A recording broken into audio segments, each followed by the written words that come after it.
At Federal, we have products for every season and every pursuit. Our passionate and dedicated teams design, build, and deliver the world's best American-made ammunition, whether you're hunting, target shooting, or defending yourself and family. Our pride and hard work can be found in every box, ammo can, or bottle of ammunition. For us, it's always in season. It's Federal season. Welcome to Federal Ammunition's podcast. It's Federal season, and I'm Julie Golob, your guest host for this episode. I am so excited. I've been looking forward to this conversation so much to be joined by personal defense, self-defense expert Craig Douglas of Shivworks. Hi, Craig. Hey, Julie, how are you? So glad to see you. Yes, it's so great to see you virtually and all of that. Right. I want to read a little bit of your bio for everybody in case they don't know. Okay. Craig Douglas, aka South Narc, is the founder of Shivworks, a consortium of like-minded professionals devoted to training and product development in the emerging field of interdisciplinary problem solving for self-defense. Craig retired from law enforcement after 21 years of service, with the bulk of his career spent in narcotics and SWAT.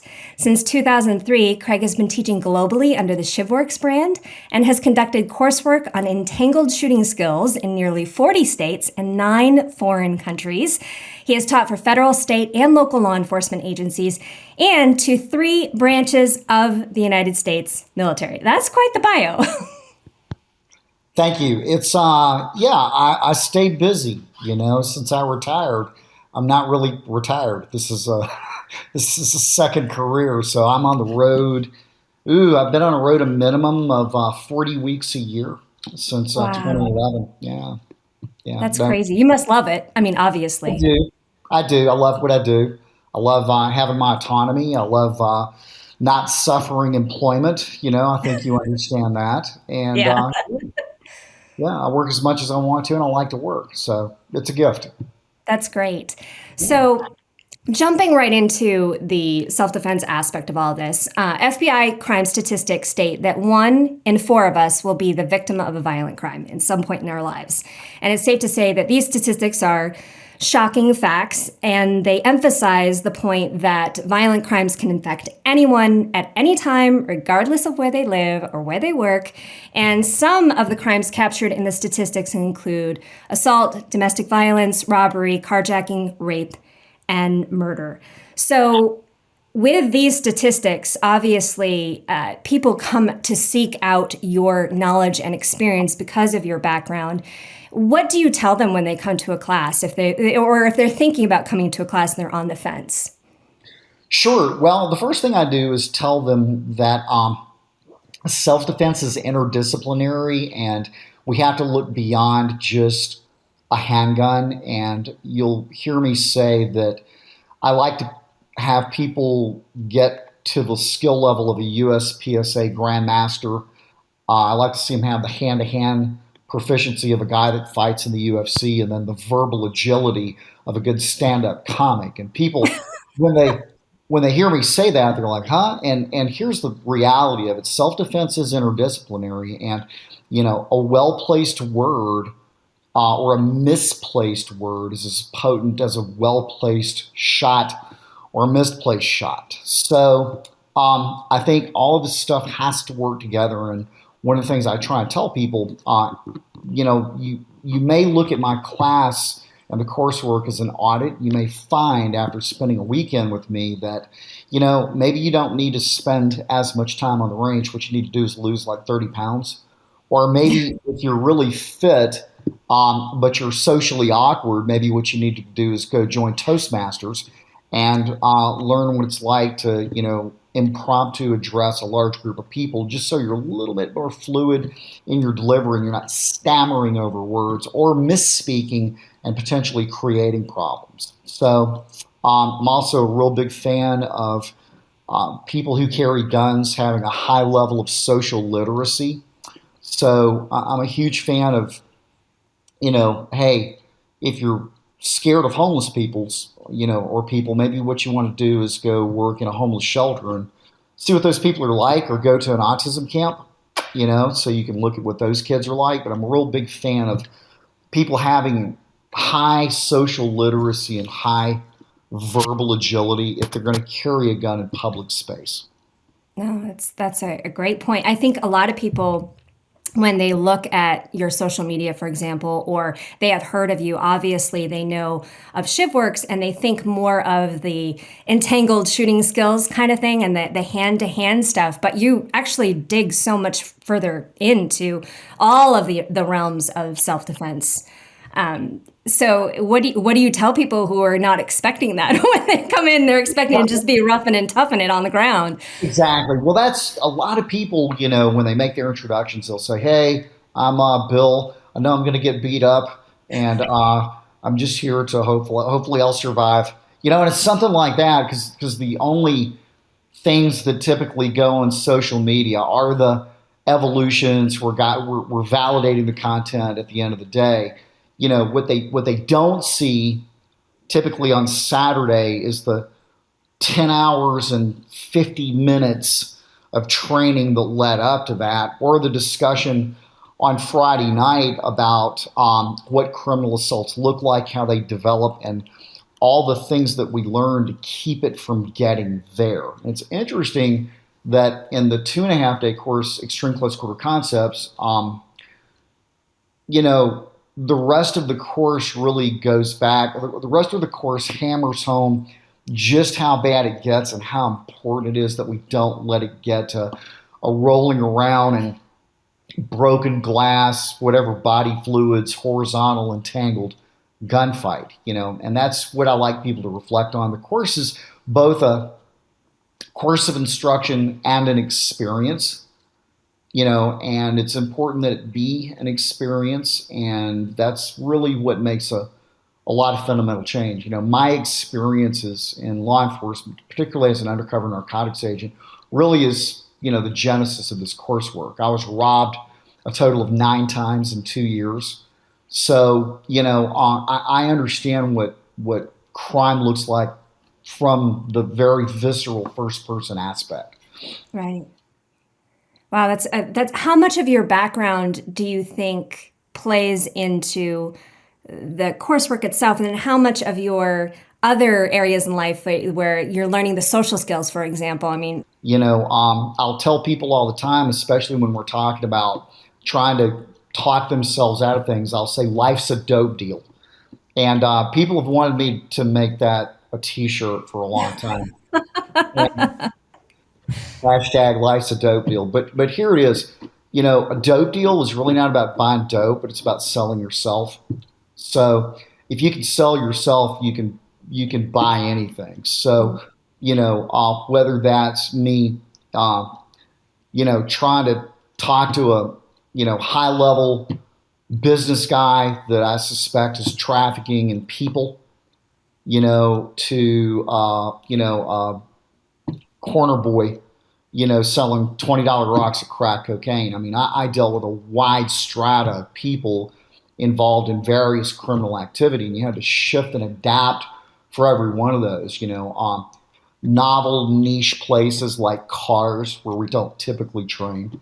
Most people have never experienced or have any training modality to approximate what a gunfight inside the driver's compartment looks like, or what that even feels like, or how to train for it. So, yeah, I had a lot of unique experience in a long term instructor's eye. I've been teaching martial arts since I was a kid. I formally started as an academy instructor in 1992, so I've been training, armed personnel formally for 30 years now. I think between those two things, the novelty of my career path and what happened, and then just the instructorship that developed literally since childhood in motor skills, tactics, and strategies, it just invariably led me to where I am today. Talk about the 1,000 hours concept. Yeah, right. I mean, and I tell people, they're like, "Well, how long have you been working on this?" And I'm like, "How old am I? 50. I'm 54 years. That's how long I've been working on this." Because the coursework does. I mean, it represents my life work. My life's work. It's not finished. It never will be, and I'm never satisfied. It's a living body of work. So yeah, that's what it is. But yeah, it's an interdisciplinary approach to problem solving while armed, looking at some of the worst case scenarios that you could possibly be in. That's great. So, the other thing that I think that students would really, really appreciate to know is your concepts around being prepared and your philosophy of being prepared for anything. Can you kind of elaborate on that? There are two words in the training industry that everyone thinks are verbs: awareness and mindset. And you're not going to aware or mindset your way out of anything. So Right. looking at physical training, physical awareness drills to help you understand things like proxemics, um, how language affect. For example, the difference between um, opening dialogue with someone and saying something with a defined objective, like halting their approach. So if I'm being approached by a stranger in a sketchy place, and I'll walk people through this. I'll say, what should I do? Right now I'm in a dark parking garage. I see someone, because we've had the discussion about awareness and essentially it relates to vision. And they're approaching. I don't know what their intentions are, but I've already done a demonstration of what the implications of them getting into average conversational distance would be if they initiate on me at close range. And I'll ask, and I do a lot of kind of Socratic stuff like that. But I'll ask, hey, what should I do right now? This person's approaching me. I'll usually have somebody that's working with me just start walking towards me. Will you say something? Okay. You acknowledging. Okay. What should I say? Hey, just ask him what's going on. Just ask him, hey, how are you? Okay. Let's try that. Hey, what's going on? And I'll have because I know what people are going to say because everybody does this. And I'll have the person still walk right up on me. And it's like, what's the problem with that? Well, you're initiating a conversation. And right now, this isn't a conversation. What are you trying to do with your language to begin with? You're trying to halt their approach. So whatever you say should support that. And we go into a whole bunch of stuff like that. So little changes to behavior to create essentially a strategy template for maintaining a little bit more distance than is the social norm without appearing too awkward. Right. And and it's a three-pronged strategy of how we move, what we say, and the things that we do with our hands. And again, when people try this for the first time, it looks very contrived. But as they practice it, and it requires physical practice, just like anything, they get better at it, and it's a little bit more, you know, it's a little bit more nuanced and a little bit less observable, but it's still very effective. So that's one of my first things on preparation and preparedness is physical practice of soft skills. No, that's great. That's fascinating. I think that, with everybody seeing what they see on the internet, seeing what they see on social media, and looking at just snippets of information that are thrown in front of their faces, that they really aren't looking at self-defense in the way that you look at it. I wonder, what would you say to someone who is not sure if self-defense training is for them? The average guy or girl out there who's like, I can shoot okay, and I'm never going to be in that situation. What would you say to them? Well, I'd say, picture your worst case scenario and then try and simulate that. That's one of the things that I do is we do these simulations that are unscripted and they are, full contact with protective gear and the accountability of marking cartridges. And what we see very consistently when we test is, and it's not a definitive test, it's a rough test, and it's still a simulation. And some people will fall back on their ego and say, well, in the real world, I'd black, But Right. even in a simulation, people don't do well. And if I hear something like that, I say, well, how do you know? How do you know that you're prepared? Do you test? And that's what the course, as much of a course of instruction It is a test and an audit. Well, I've had people training with me now annually for 20 years, and they come That's back great.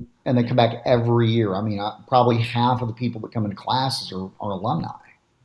And they come in because they want to test. They're a year older. They're either leaner or fatter. They're either more or less skilled. They've been training. They haven't, but they Right. want to test, and it's a whole different group of people. So that's what I would say to someone who said, "Well, I'm pretty good here." Well, how do you know? How do you know? How do shooting a B8 or whatever, is that enough of a test for you? And at this point, Julie, to be quite frank, I mean, I don't advertise. I don't try and sell people on what I do. I mean, I've got more business than I can handle. So Well, I that's a good problem to have. yeah, it is. It is. I mean, between open enrollment and Gov, I mean, I'll probably be on the road 46 weeks. Looks like this year. Wow, Um, that's amazing. and every class book's full with a wait list as full as the class. Yeah. Um, so, and that's which is another thing too. That's really nice is that everyone that enrolls has made that decision, and it never really puts me any longer in a position of having to advocate for what I do.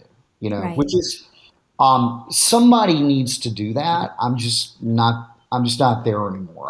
The convincing people to protect themselves. I mean, you have to figure out your own self worth. Yeah. What are you worth? And it may not be, and it may not be anything intrinsic. Somebody may not really care about that until here's another one that I've seen, and I'm sure you've probably seen this too. When somebody becomes a parent, all of a sudden it gets real. When they have Yep. little ones, they're like, you know, maybe we need to get some fire extinguishers in the house. Yep. Maybe, Exactly. yeah, maybe we need to get a gun. And that's where it starts, right? It's not even about protecting themselves, but now that there is a child in play, well, the game has changed. So I never know what the motivator is, but by the time they get to me, they're motivated because I mean there's enough video on the internet of that I've posted of me teaching that students have posted. I mean it's a fairly easy, and I am a fairly easy person. I do podcasts all the time, so people can get a good sense of me and how I talk and who I am. So they can make an informed decision. I mean because these things are expensive. The course fee, travel, It's an lodging. investment. Yeah. It is. It's huge. It's huge. So, and I hate wasting someone's time and money, and I absolutely refuse to do that. That's the first thing I say when we start a class on Friday evening is, hey, I know a lot of you, the course is expensive. I know a lot of you went to extra trouble to get kids taken care of and, board dogs and travel and book a hotel. Everything's expensive right now. So I'm going to do my best to make sure this is time and money well spent. And that's how I start every class because it's a That's huge investment. Absolutely. One of the things that stood out from what you said a little bit ago is the fact that you have these reoccurring students. And I think a lot of people, especially in the CCW world or just general shooters, they think that once they've taken a class, maybe they've taken their concealed carry class or whatever, that they've learned all the things. And you could go back to the same instructor, whether it's a top USPSA shooter, someone like yourself, or even in a different realm, and learn something new with the same material. Would you agree with that? 100%. You never get it the first time around. Yeah. There's so many layers to, I mean, my coursework has been fairly fixed for quite some time. And there are still things that I'm figuring out about what I teach and how I teach. I still don't feel like I've hit the bottom of my own curriculum. So, if I feel that way about it, I mean, yeah, I mean, yeah, there's still quite a bit there, and that's true with anybody. That's Yeah. true with anybody that has a fairly deep body of work and a lot of time that they put into it. So 100%, you can go back to the same class, you know, that whole thing. And I know you've heard this is, I think it came from the medical community, you know, watch one, do one, teach one. People translate that over to, you know, training. And it's just not, that's just I hate it when I hear that. I've heard several doctors say that, you know, watch one, do one, teach one. And Yeah. that's considered good enough. And no, it's not. You Yeah. know, No, not to be no, great. No. no, not, again, not to be great. Yeah. And that's which leads us to, you know, what's good enough. I don't know. Yeah. I don't know what good enough is. Yeah. So before enrolling in a course at Shivworks or Mhm. elsewhere, what should students, regardless of their age, what should their mindset be when, you know, stepping into the room for the meeting, or the range or whatever? Um, Long days. So the class, like extreme close quarter concepts, Friday night from 6 to 10, Saturday from 8 to 7, Sunday from 8 to 7. Wow. Um, and there's really no downtime.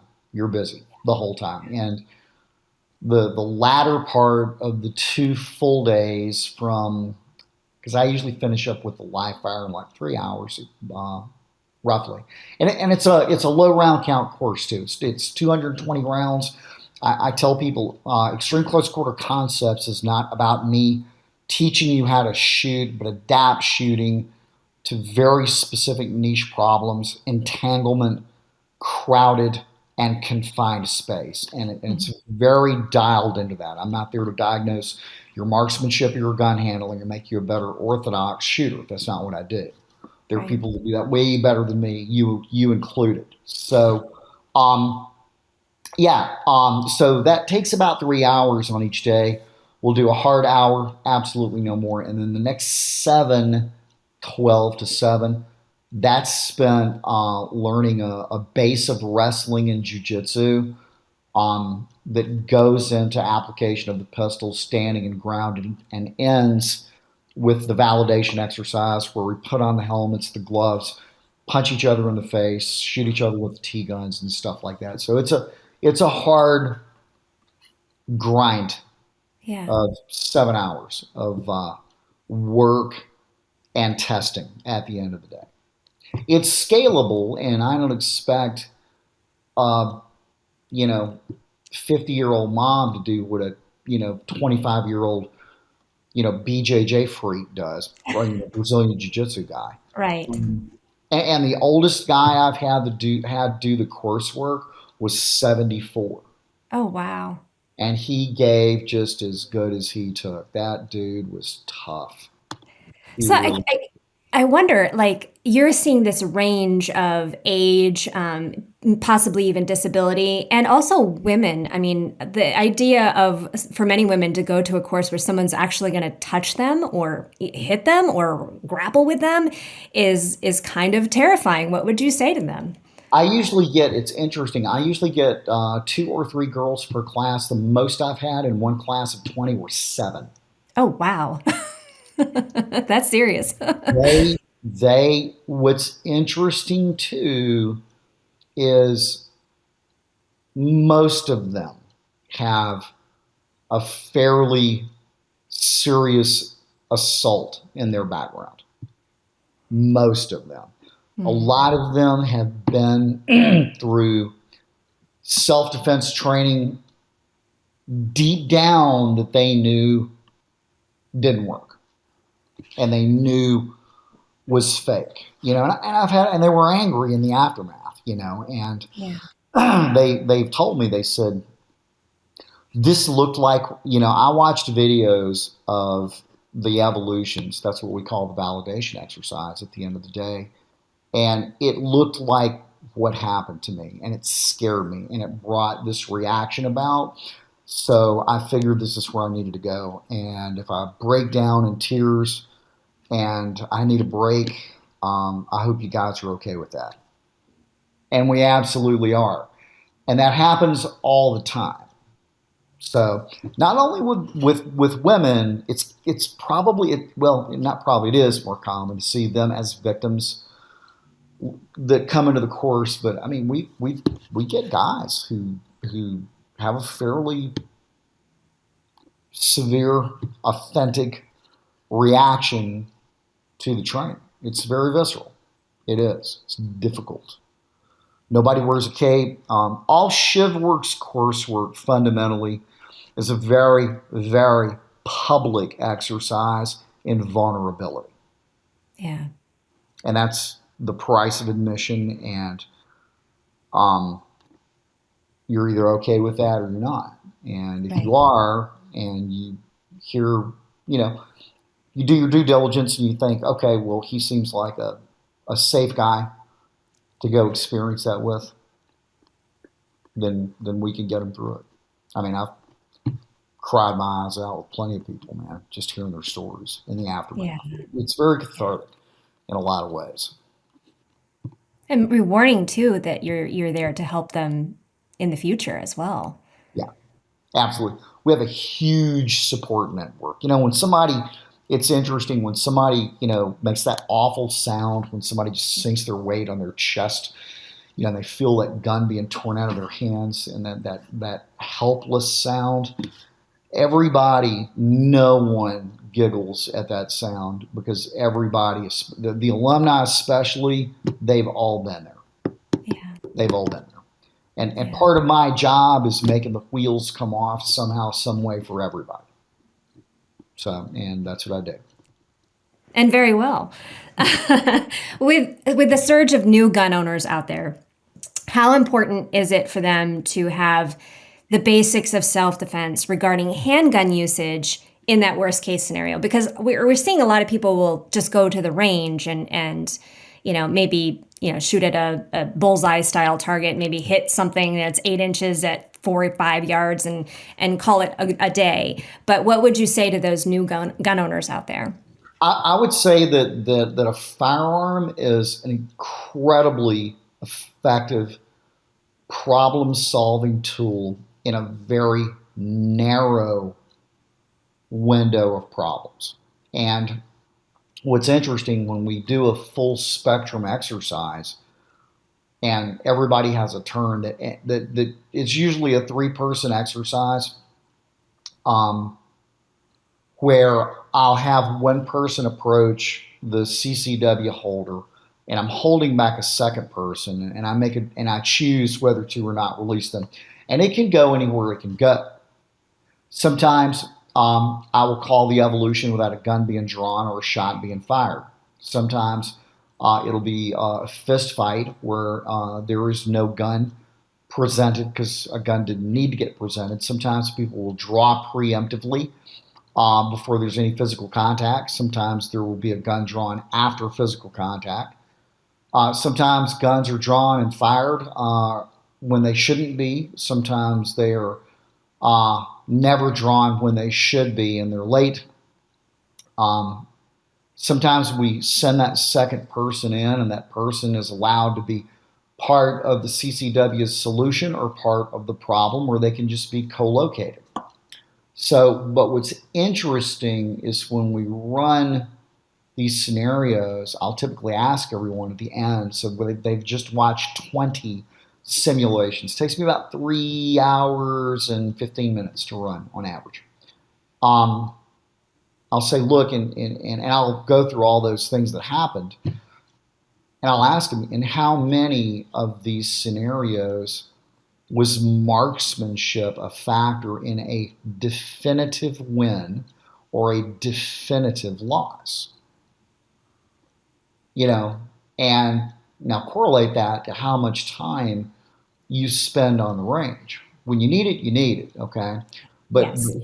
Here's the thing: with all these other problem-solving modalities, there's no dot torture, there's no El Presidente, there's no 5x5 to learn good interdisciplinary decision making.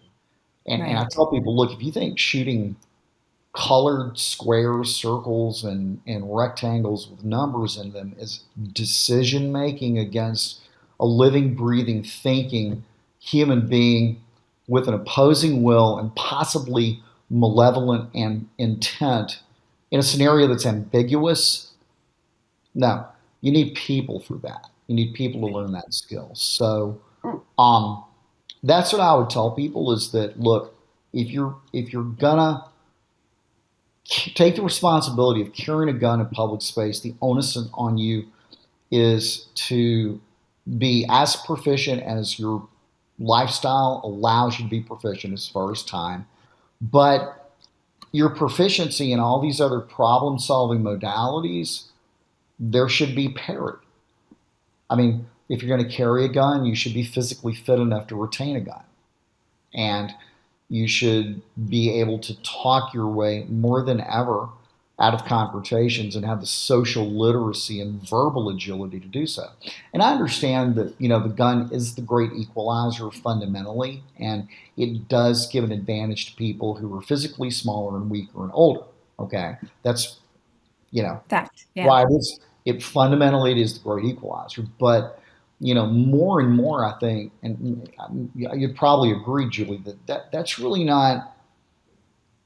We're historically that's true. The story of the little old lady that fends off a bad guy. But more and more, we see a lot of, I don't know, cavalier gun ownership and carry. I think based on what people think is happening in the world versus Yeah. what's actually happening. Yeah. So No, it's interesting. Like with even, as a competitive shooter, not a self-defense oriented instructor, shooter, anything like that, the skills that you have, gun handling skills that you develop from competition are very valuable. And a lot of people don't practice those things because they're just going to their square range and or their lane, and they pick up their gun with one or both hands in a strange way. Nothing's consistent. I'm curious how much of gun handling skills and handgun training techniques are incorporated into the class sessions. well, again, all the manipulations are very focused on the problem. Mm-hmm. Here's what I will see though. I will see I hate to use the word a training scar because it's so overused, but I will see things come out in fights that are misplaced that I know are a result of overlearning. For example, a tap rack. Right.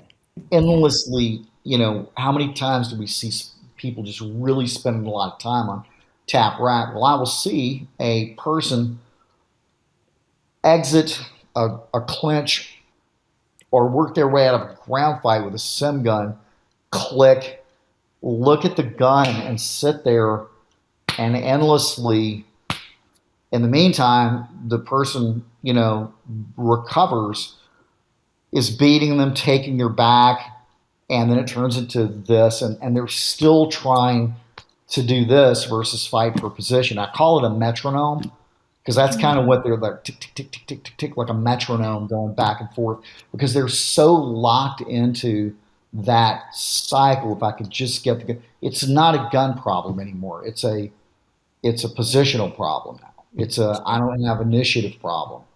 There are all kinds of things. So I will see overlearned gun manipulations like that come out at the worst possible times because I think they've only been learned and trained in, a range-based environment versus, the context that I'm offering, which is Right. really interdisciplinary. And it's interesting too because we all know this. Like back in the day, we used to call it tap rack bang. Well, we quit doing that, right? Because maybe we don't want to always bang after we Right. tap rack. So I think it turned Mhm. into tap rack assess, and then it just turned into tap rack. Right. I'm dating myself, 35 years ago. But still in all, so we know this kind of in our minds that overlearning out of context can create problems. But I do see that. I do see um, overlearning and manipulations. I see that come out. Appropriate extension. One of the things I teach when I talk about the horizontal line of presentation from 3 to 4 is I define 4 as appropriate extension based on proximity of threat. So the horizontal line of presentation from the time it's established is constantly adjusting to stay outside of arm's reach. And that sounds like a simple thing. But again, because most every presentation from the holster, probably 99% of them, has been to your irons or dot, whatever you're shooting, we'll see that come out, right? And after a 30-second fight, a guy will finally exit, have his gun in hand, boop, and throw it out there. And if the guy's not down yet, the rounds are peripheral hits and dude is still in it, bam, he's right on top of the gun. And, we're back into fighting over the gun again. All because of that one simple little piece of scar tissue, that bit of overlearning, So I see that come out. I do. And again, I think a lot of this is, firearm skills not being contextualized. I think as early as possible in a person's education, ideally, they're doing interactive training. It doesn't necessarily have to be high impact, but it needs to be interactive. I don't care if it's blue guns, but they need to learn how to interact with people and guns and talking. I'm very critical of law enforcement. Okay, they as a population compared to citizens, armed citizens tend to be fitter.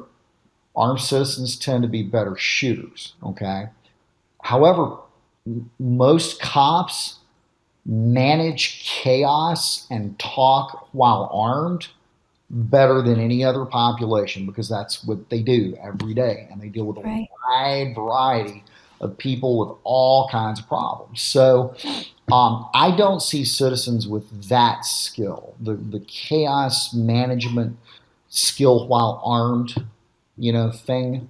I don't see them do that very well. I think citizens do well when things in the real world, and this what I've been able to look at anecdotally, it seems to be that when they do well, it's a fairly simple problem. If you add any kind of ambiguity to it, they really don't. They have to figure things out if they're not sure. If it isn't just bad guy gun, boom, that's where it starts getting wonky. That's where it kind of starts sliding off the rails. Yeah.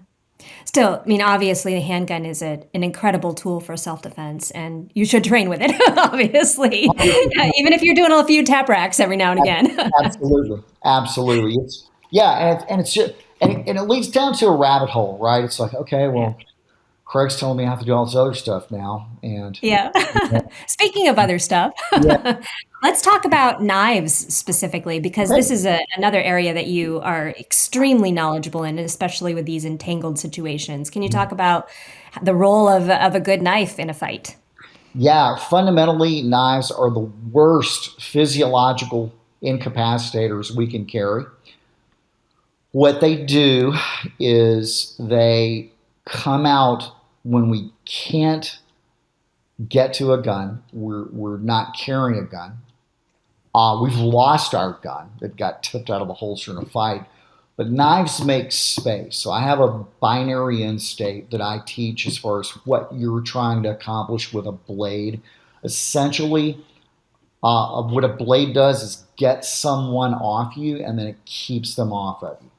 It gets you to something better at inducing a physiological stoppage, like a handgun, or it gets you to beaten feet. That's what it is. But knives fundamentally make space. And you'll hear, probably of anything in self-defense, knives tend to be, knives and the people who teach knife work, they probably tends to be the least empirical and the most fetishistic, There's some strange people that teach knife work. There are. I'm not going to lie.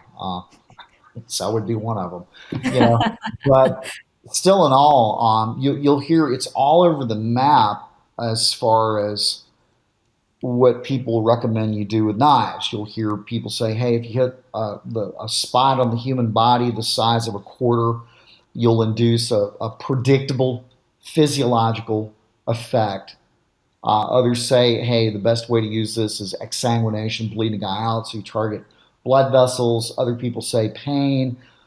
Some people believe that if you go after connective tissue and muscle, that we can incapacitate someone by disabling their limbs.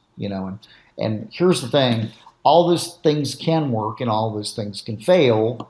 Um, and unlike wound ballistics, there's no science, there's no data that suggests that one way of using a knife is going to induce a physiological, incapacitation any quicker than any other. So the most stoppages with blades are psychological stoppages. Most of them are. And that's interesting because how do you predicate your method of use and delivery system with the adversary's willingness to quit? So you can't, right? Right. So really the best we have and everything else is when I get a knife out, fundamentally what I'm trying to do, and I don't care how it works, I don't care about the mechanism of injury, I'm trying to get this person off me. And if I can get them off me and they try to reattach, I'm trying to keep them off me, or I manage to get a blade out before I get entangled, and I'm trying to keep them off me. That's what knives do.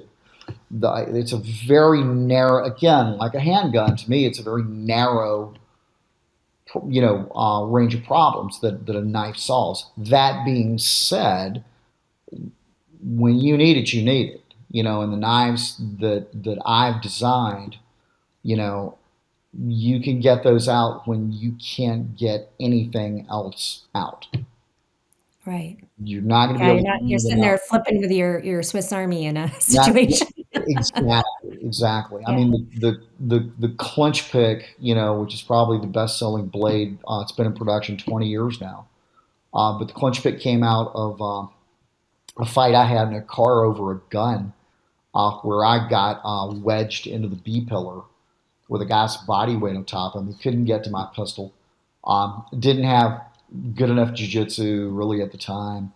Didn't understand how the car worked. So the clinch pick and the footprint and the way I wanted to carry it and the space that it occupied was my first attempt at addressing that failure that I'd had in my undercover tenure, was that car fight over that gun.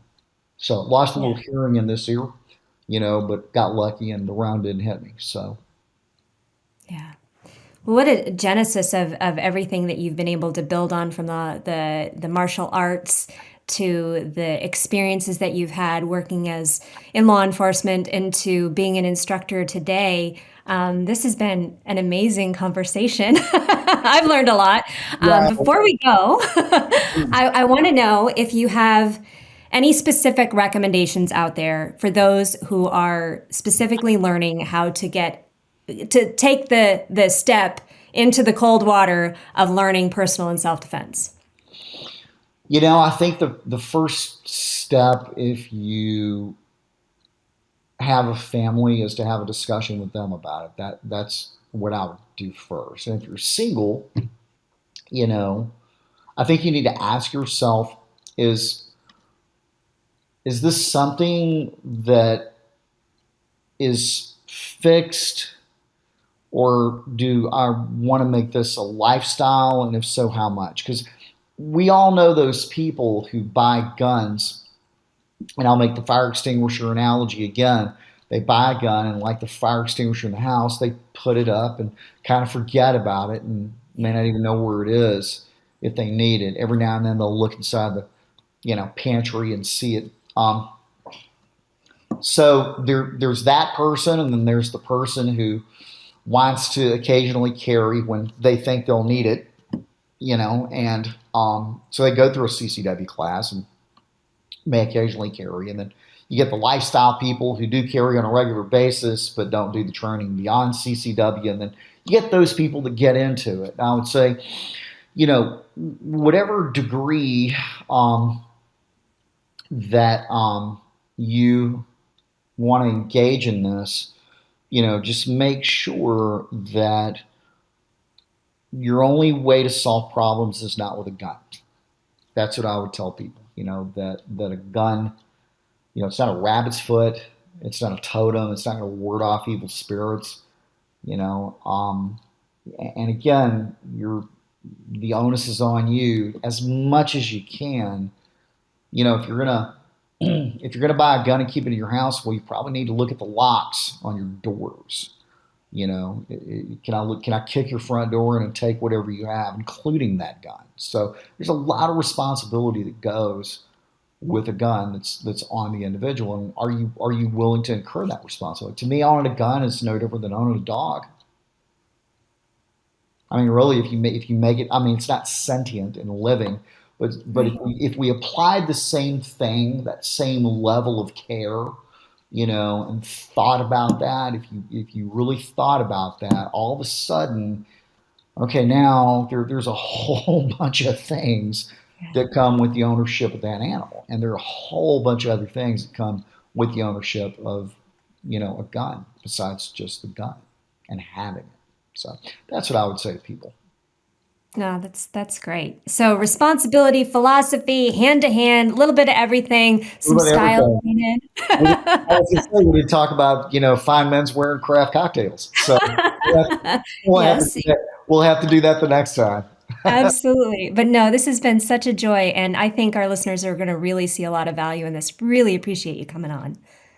Julie, always time well spent with you. Please, let me know if I can do anything for you. And anytime you want me to come back and share time with your audience, I'd love to. I really appreciate the opportunity.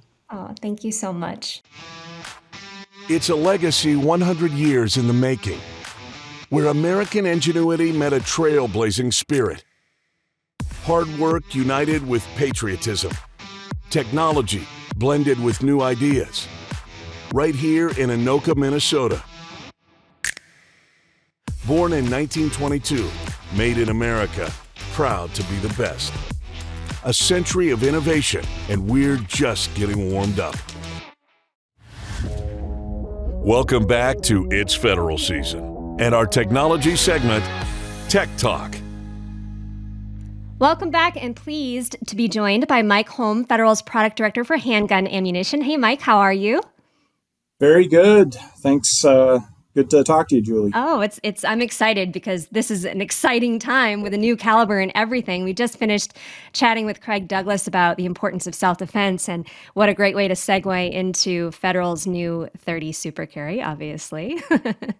Yeah, it's been really great since we launched, and actually the product, the news got out a little bit earlier than we had hoped to, just before SHOT Show, and the buzz and the chatter and the debate and all of those things has been really crazy since that time, and it's been fun to watch, and we've learned a lot through the process as well, and we're excited about this cartridge. Yeah, well, it's been fun. I've had the chance to shoot it quite a bit, and it's a great cartridge to shoot, especially on these smaller platforms. But before we get too far into that, I don't want to give anything out of too much information away in case people are new to .30 Super Carry, which I would be surprised. But anyway, can you tell our listeners more about .30 Super Carry and the gap that it is designed to fill? Sure. It's actually a cartridge that's designed specifically for concealed carry and personal defense situations. And, there's been so many new shooters and new gun owners that have come into the marketplace over the last few years. So that group, along with the existing gun owners that are really driving this whole personal defense marketplace, we kind of took a step back and looked at it and said, what are some of the things that are important to personal defense and concealed carry users? Obviously, concealment. Performance is always a factor.